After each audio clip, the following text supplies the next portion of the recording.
It's a gloomy day in a gloomy place.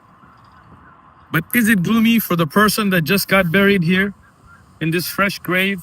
The Prophet ﷺ told us in the hadith that Imam Tmhari has reported and Shaykh Albani authenticated that when somebody is buried, two angels, Munkar and Nakir, will come to them, blue and black, scary looking.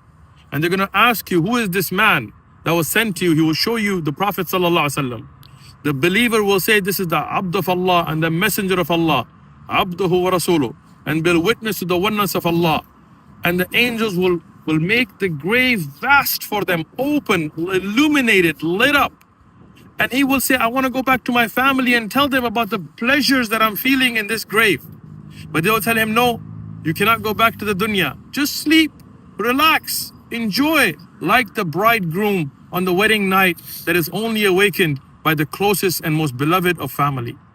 But for the hypocrite, for the disbelievers, this is the same grave, but it will be a punishment.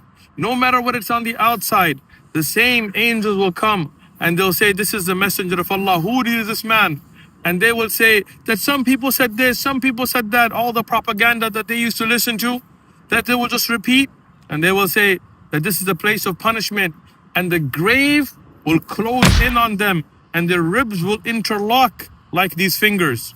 And that grave will be a punishment from that moment on until the day of judgment. Think about where you're headed.